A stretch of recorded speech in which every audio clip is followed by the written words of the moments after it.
हाँ सर, प्रभारी बनने के बाद आप पहली बार मऊ आए हैं, तो किस प्रकार देखते हैं यहाँ के जनता को? सरकार की जो भी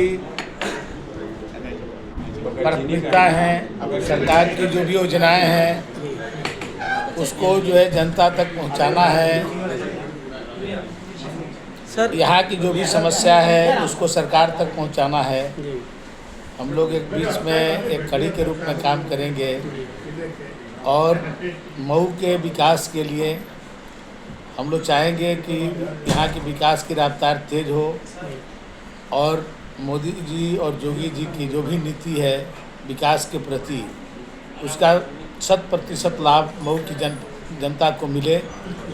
मऊ भी उत्तर प्रदेश के अन्य ज़िलों के तरह विकसित ज़िला बने।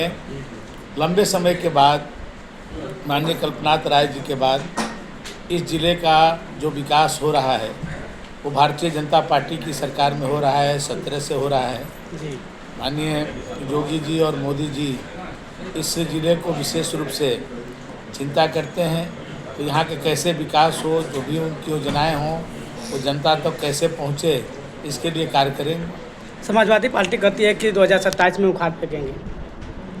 समाजवादी पार्टी खुदे उखड़ रही है।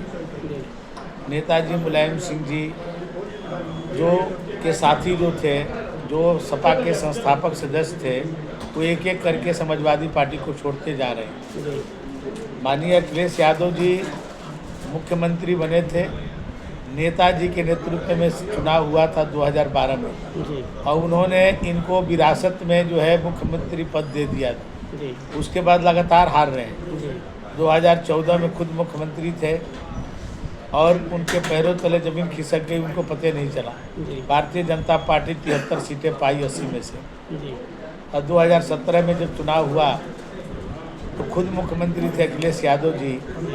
330 सीट भारतीय जनता पार्टी पाई और मोदी जी के नेतृत्व में प्रचंड बहुमत से हमारी सरकार बनी।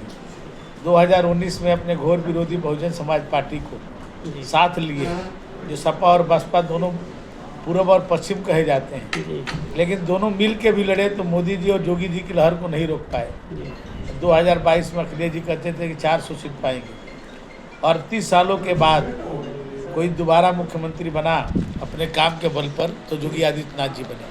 38 सालों के बाद दोबारा कोई इस प्रदेश में कोई मुख्यमंत्री बना तो अपने काम के बल पर योगी आदित्यनाथ जी बने।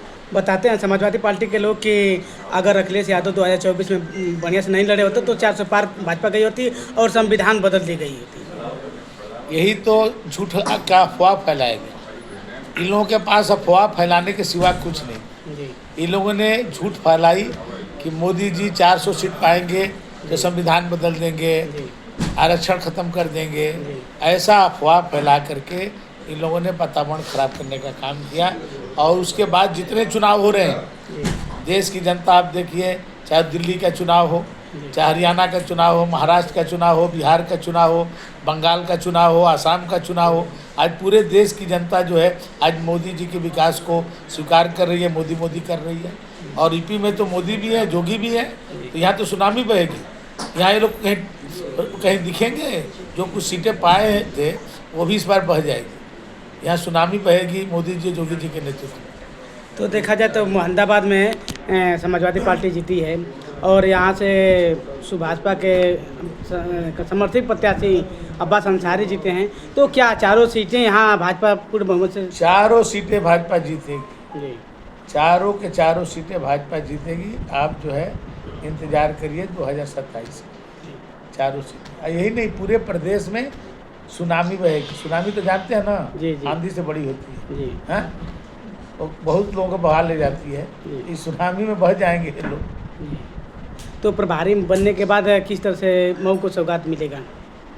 मऊ में जो मोदी जी का विकास का रथ, योगी जी का विकास का रथ यहाँ तेज़ी से दौड़ेगा और मऊ को एक विकसित जिला बनाने का काम हम लोगों का है, संकल्प है, उसको बना के रहेंगे हम लोग। जो अभी तक हैं यहाँ अपराधियों का बोलबाला था, अब जो है यहाँ पर विकास का बोलबाला हो रहा है। माननीय मुख्यमंत्री जी आए थे, उसके एक दिन पहले ही धौलबन में एक राजभर परिवार की हत्या की गई, वो भी यादव द्वारा। जो भी करेगा वो जेल जाएगा। जोगी जी के राज्य में कोई भी कानून अपने हाथ में लेगा तो वो जेल जाएगा, और जेल से भागने की कोशिश करेगा तो ऊपर जाएगा।